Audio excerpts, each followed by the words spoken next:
Hello students, myself Nirmala Daya, your SST teacher. Today I am going to start Civics chapter 1 power sharing. First of all, we are going to discuss about Belgium. Belgium is a small country in Europe that is smaller than Haryana. This is shared its boundary with Netherlands, Germany, France and Luxembourg, etc. Its population is little over 1 crore. Its ethnic composition is very complex. This country has 59% population which lives in Flemish region and speaks Dutch language. Another 40% people live in Wallonia region and speak French language. Remaining 1% of Belgians speak German. In the capital city Brussels, 80% people speak French while 20% are Dutch speaking. The situation is typical and different in capital city Brussels. Dutch speaking people constituted a majority in the country but a minority in the capital. Minority French speaking community was rich and powerful. This was resented by Dutch speaking community who got the benefit of economic development and education much later. This led to a tension between the Dutch speaking and French speaking communities. The tension between the communities was more acute in Brussels. So the Belgian government accommodated this problem with a wise solution. This was called power sharing. We will discuss it later on. Now we will compare this situation with Sri Lanka. Sri Lanka is an island nation just a few kilometers off the southern coast of Tamil Nadu. It has about 2 crore people, about same as in Haryana. Like other nations in the South Asia region, Sri Lanka has a diverse population. The major social groups are Sinhala speakers 74% and Tamil speakers 18%.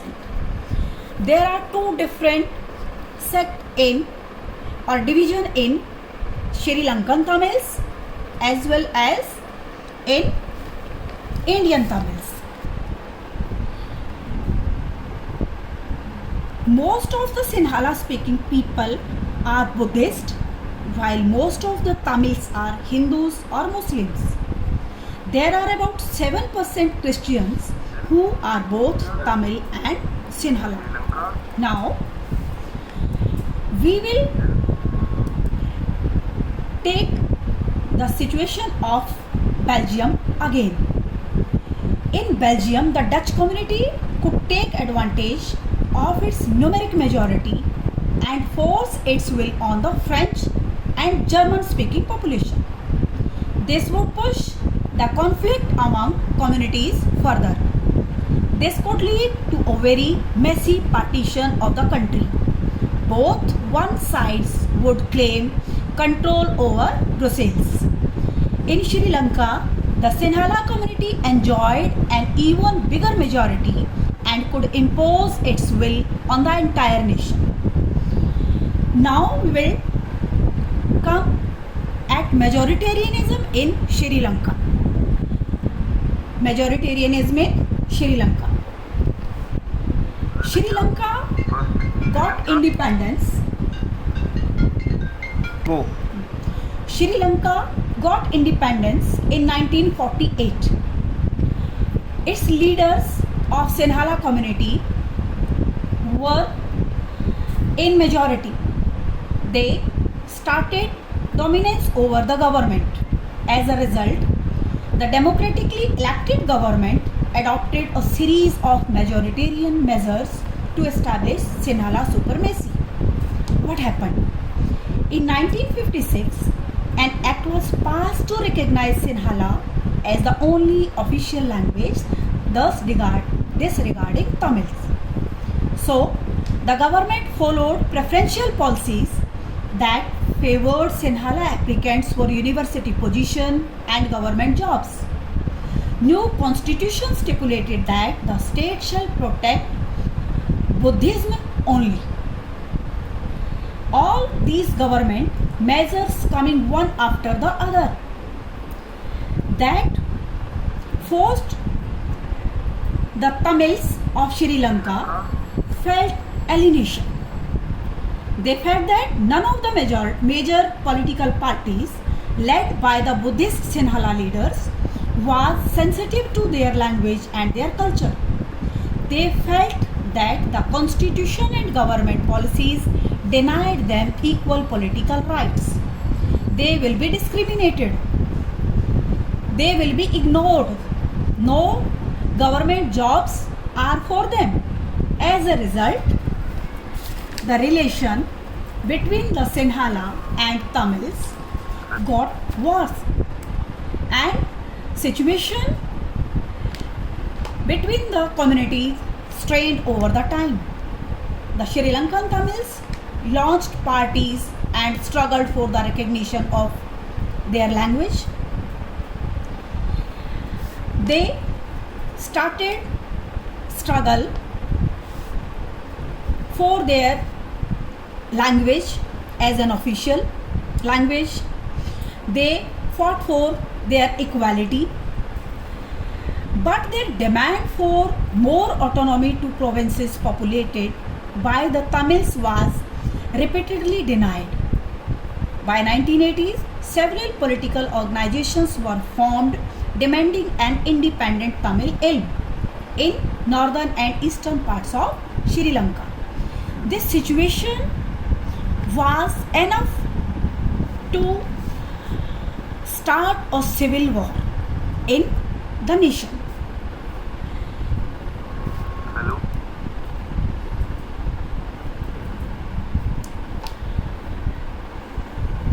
Sri Lanka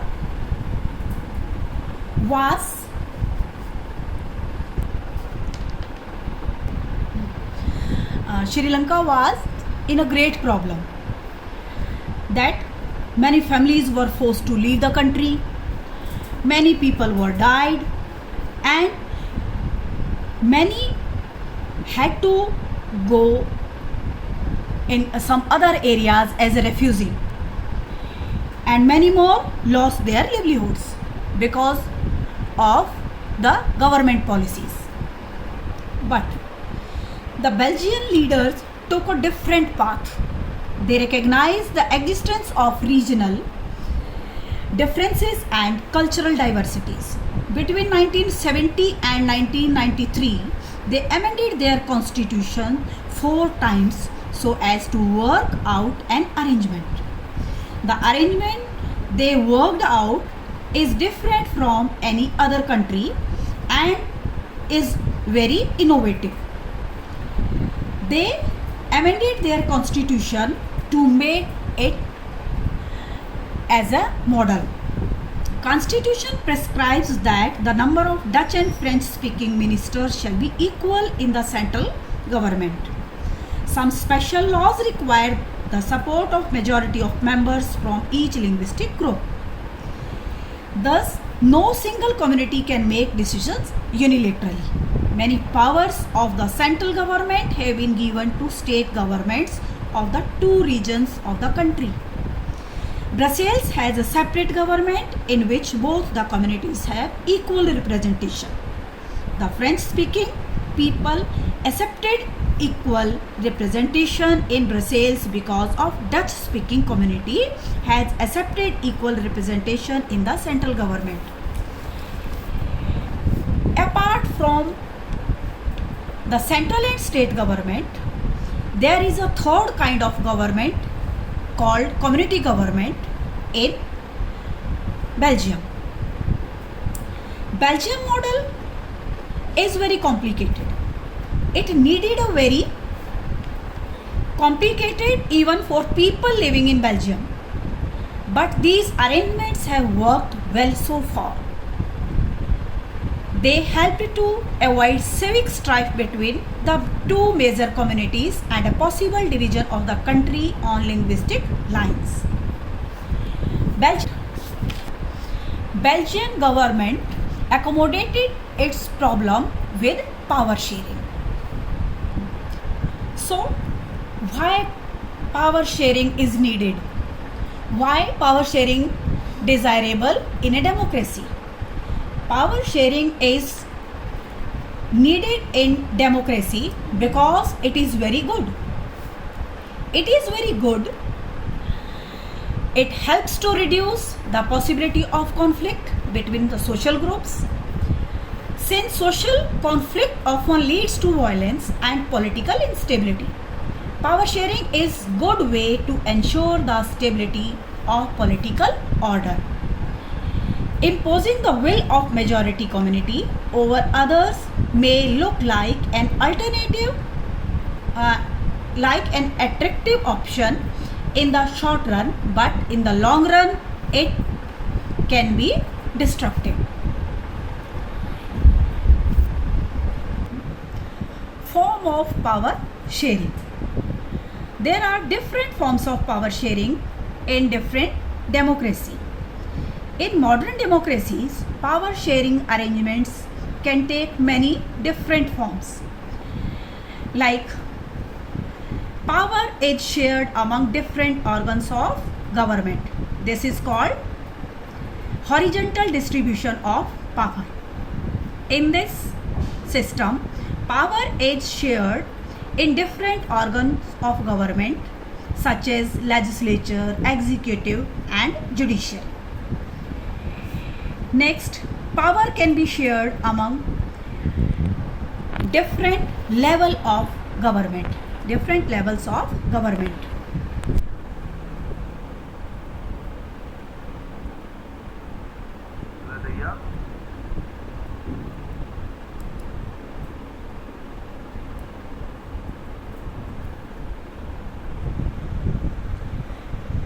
A general government for the entire country and governments at the provincial or regional level, such as general government for the entire country is usually called federal government. In our country, we refer to it as central government. The governments at the provincial or regional level are called by different names in the different countries. In our country, we call them state governments.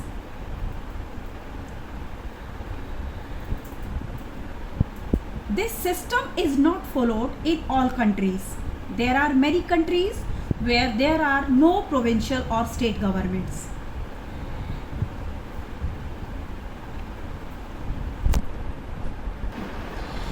The same principle can be extended to levels of government lower than the state governments, such as the municipality and panchayat.